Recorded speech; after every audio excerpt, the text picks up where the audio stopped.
All right, we're live. If you're watching this in the future, what's up? Hope you're doing well. Going to be answering some questions about depersonalization, realization, anxiety, panic, trauma, stuff like that. Let's see who shows up. This is my wife's cup, by the way. Don't judge me. It is pretty cool looking, though. We got like a whole plate and cup set.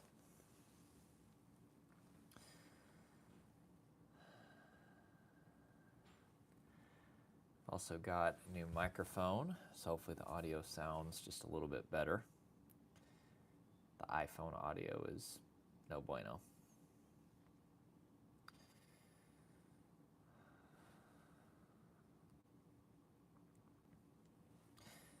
Katie, good to see you. Ethan, what's up, man? Hope you're doing well. How's your week been? Looking forward to chatting with you guys. Haha, Ethan Parker and Katie Parker. What are the odds of that? I've actually had so many times where there's like 2 or 3 people with the same name in my different programs. Even right now, we've got, I think, like 3 people with the same name. First name, Greg. Oh my gosh, it's been a while, man. How are you doing? Tara, what's up? Tara Olivia, good to see you. Saeed says, bueno, amigo. I failed Spanish, so I have no idea what you just said, but hopefully that's, yeah. All right, guys, ask me some questions. As I say, I can't help you fully recover through a live stream, but I can give you some encouragement, some education, spread some awareness, and answer a few questions.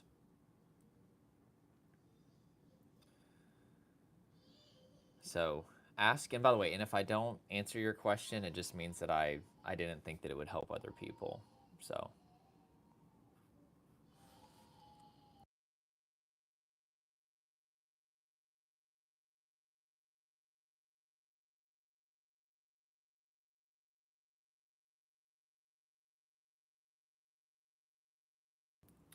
Zook says, I want to thank you for changing my life previously. I tried to end depersonalization realization using journaling techniques, which were unsuccessful and expensive. Well, I'm very happy to hear that I helped. That's awesome. Very good. Tara, is existential OCD normal with DPDR? Yes, it is extremely, extremely common.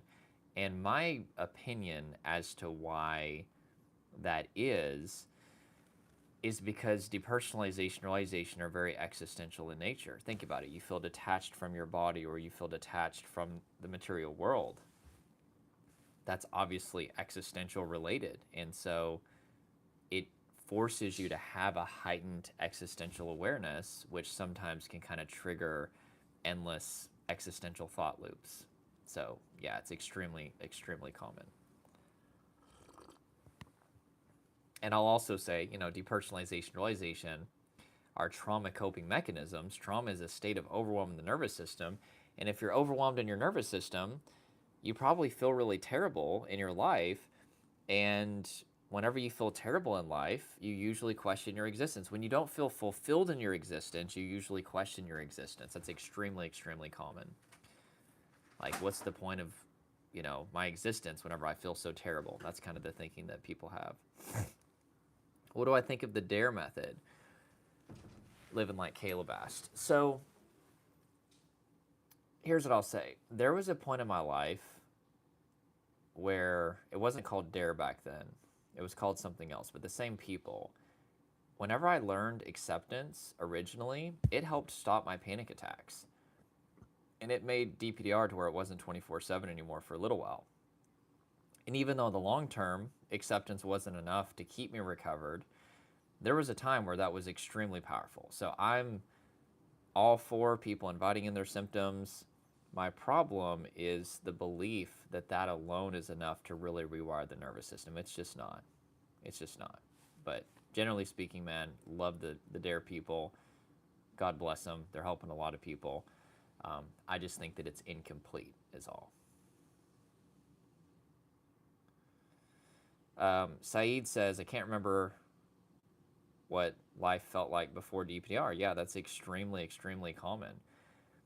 And what ends up happening is because people can't remember what normal felt like, in their mind, they think that that means that they will never feel normal again. Because if I've forgotten what normal feels like, how could I even recognize it if it happened? But what I tell people all the time is it doesn't matter if you remember what normal feels like. If you convey enough safety to your nervous system, you'll go back into what's called your social engagement system, which is the ventral vagal branch of the parasympathetic nervous system, and that's what allows you to feel calm, connected, normal, embodied, full access to your prefrontal cortex, logical, critical, creative, contextual thinking, attentional awareness. You'll feel adventurous, um, obviously able to easily socially engage.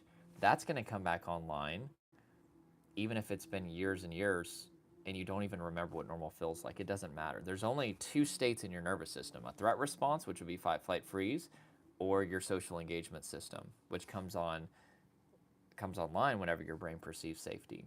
And that's called neuroception, your brain's ability to perceive safety. Wiggly sniff. Sorry. That's a cool name. Wiggly sniff. Okay. Is it possible to work with you if my DPDR is OCD induced? Absolutely. Yeah, I mean, we help people with obsessive thoughts and behaviors, right? There's kind of two strains of OCD. There's pure O, which is just the obsessive thoughts, and then there's kind of traditional OCD that includes obsessive thoughts and behaviors. Yeah, we educate people on what's actually going on, and we show them how to overcome that. And it's very, very common for DPDR to be induced by OCD because of the constant stress that happens when you have OCD. And eventually you hit an overwhelm point, a trauma state, which is what induces DPDR. King, what's up, dude? He said, I hope you're doing good. Mike, I'm doing good. Thanks, man.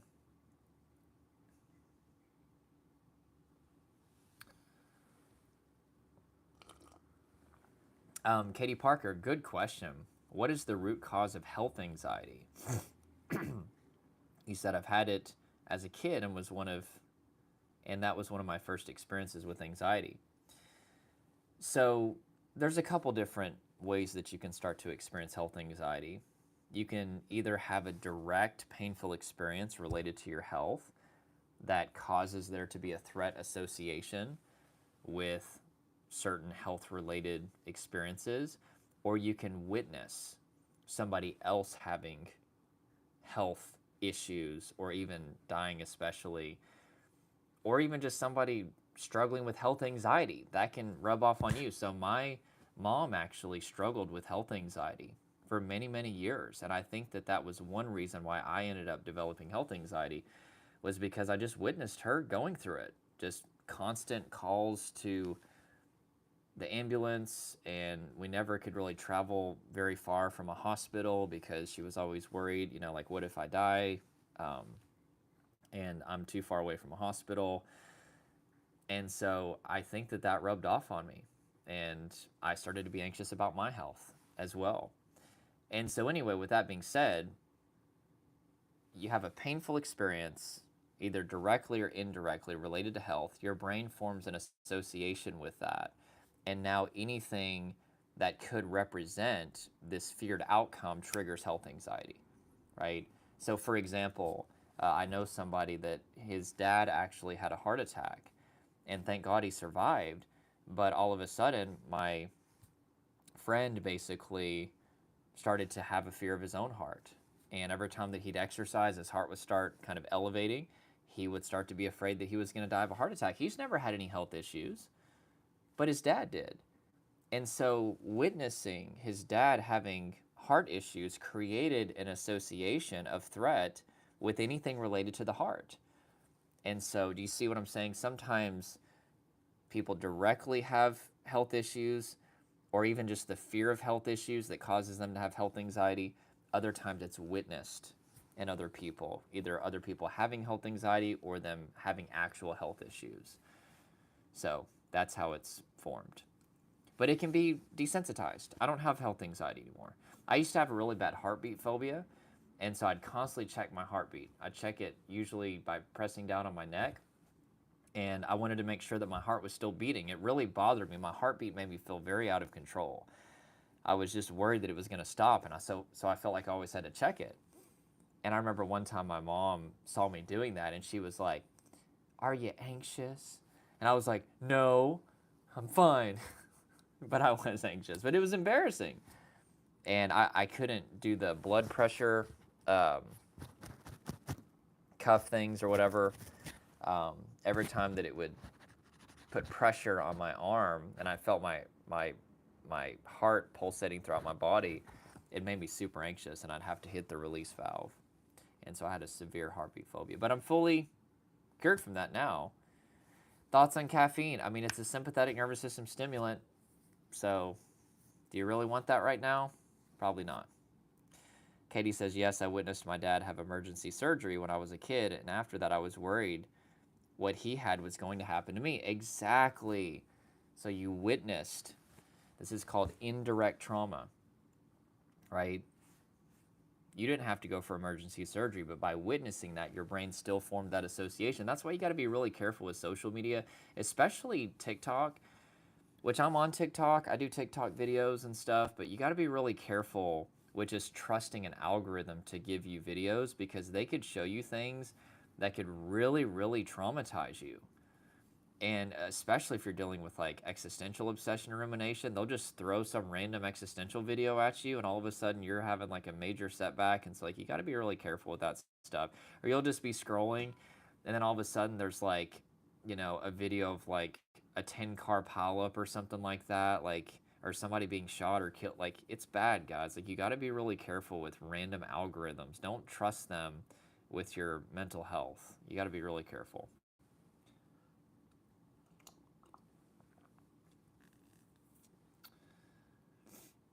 Does tobacco cause DPDR? I can't point you to a study that would say that.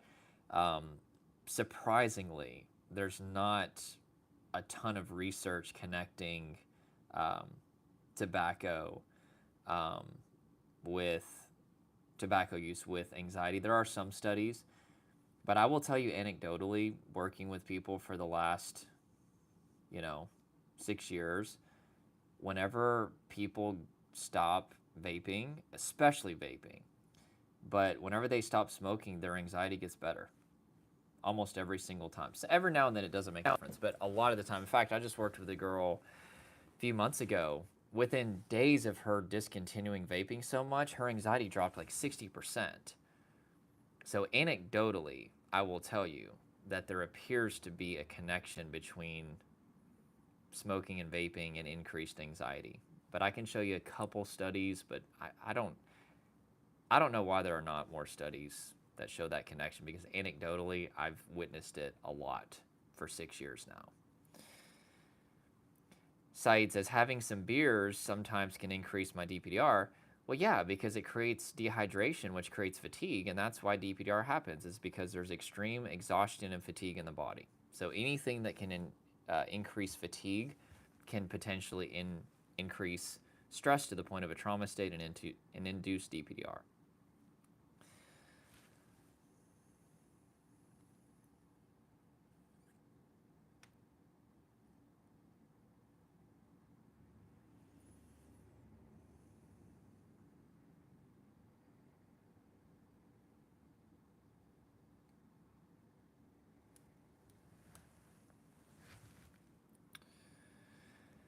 Um, Moe says, hi, I would like to know if we can get out of this after 10 years. I mean, I've seen a lot of people recover after many, many years.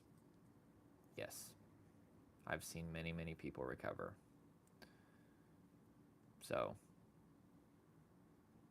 don't assume that because somebody's been suffering for a long time that it indicates that it takes that long to heal. That's like the number one thing that triggers people, is they see people that have been suffering for like, 20, 30 years. They're like, oh God, it must take that long to recover. No, it doesn't. Those people usually just haven't had an effective strategy. And it's really sad.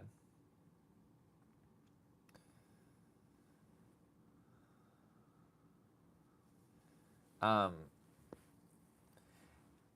Lassa Rocky, is that how you say that? Says, can DPDR cause paranoia? So I want to be very clear about something. Typically on the live streams, and it's usually just because of a lack of education, I was there too, people kind of see depersonalization as like imagine it's like a triangle. They see DPDR as up here, and all these other symptoms are like symptoms of DPDR. Guys, DPDR, depersonalization, realization, are one of many trauma symptoms. Trauma is a state of nervous system overwhelm. And there are many symptoms of a trauma state. Time feeling distorted, memory issues, to name just a couple other ones. Emotional numbness can be another one. And there's also anxiety symptoms or fight or flight symptoms. People usually are experiencing freeze symptoms and fight or flight symptoms, except for the most extreme state of trauma where there is no anxiety, there's no fight or flight symptoms at all. But what I'm saying is, like paranoia, for example, that's not connected to DPDR. That's connected to, nervous system dysregulation in general, right? Probably more on the fight or flight side of things. Because if there was a lion chasing you and you're, trying to fight or flee from a lion, paranoia would allow you to stay alive. Because the more paranoid you are, the more aware that you are, the more prepared that you are.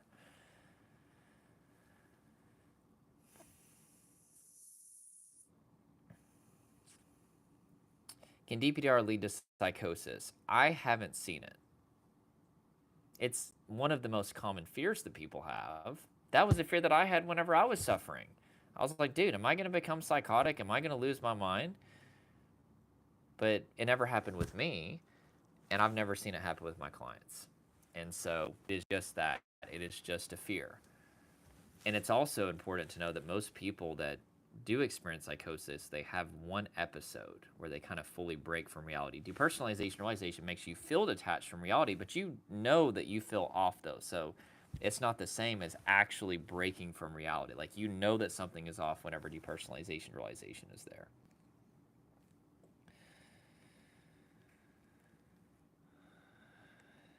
Yeah, the fear of going crazy is like one of the most common fears that people have, for sure.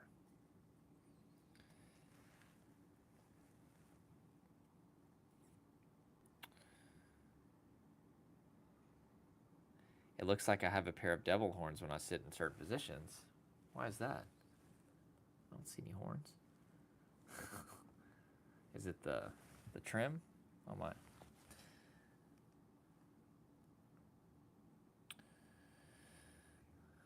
Okay, guys, I got time for just a couple more. Okay, Miltos Stathopoulos. That's a cool name. What is the exact biological mechanism behind DPDR? So, watch my 5 shifts to heal trauma, anxiety, panic, and depersonalization realization masterclass. You can go to my profile on YouTube. You can click on any of my videos, even at the bottom of this, and it'll walk you through the basic neuroscience of everything. DPDR is always caused by trauma, but people hear trauma and they think of a past event. They think of a car accident, they think of natural disaster, they think of losing a loved one. That's not what trauma is. That's a 20th century understanding. Trauma is a state of nervous system overwhelm. The question is, why are you in a state of nervous system overwhelm? Well, assuming that there's no underlying medical or neurological issues, which we always tell people to get checked for, it's probably just natural stress that built up over time, and that would be complex trauma. You had a lot of painful experiences, it all built up in the body, tension, adrenaline, emotion, fatigue built up. It's like filling up a cup of water, and then bam, you hit an overwhelm point, and your brain thought that because there was so much tension, adrenaline, and emotion and fatigue that you must be struggling to fight or flee from a lion, and so your brain started to make you feel depersonalized or derealized to help dissociate you, which means to separate, just in case you're being eaten by a lion. Most of my clients, that's what happened. Painful history, stress, fatigue, builds. They hit an overwhelm point, their nervous system goes into the shutdown response. And depersonalization, realization are part of that shutdown response. The ship is going down, and let's make this person's death by lion as numb and painless as possible. That's basically the purpose of depersonalization, realization. AJ says, I recovered from DPDR after a week-long episode. Hope is out there. Awesome. Love it. Lassa says, does this cause impending doom? So again, You've got some symptoms of trauma. You've got some symptoms of fight or flight response. Sense of impending doom is typically fight or flight symptoms, right?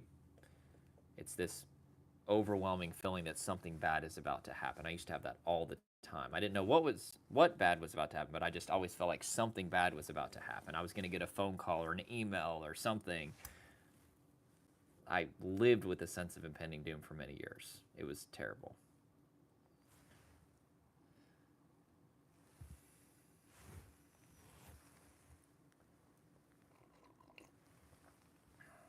Okay, guys, I got just one more minute here. By the way, none of this is a diagnosis. Go to a doctor, see a licensed mental health professional. This is just me giving my opinion. You guys know that by now, but just a reminder. Just trying to educate, spread awareness. Cool.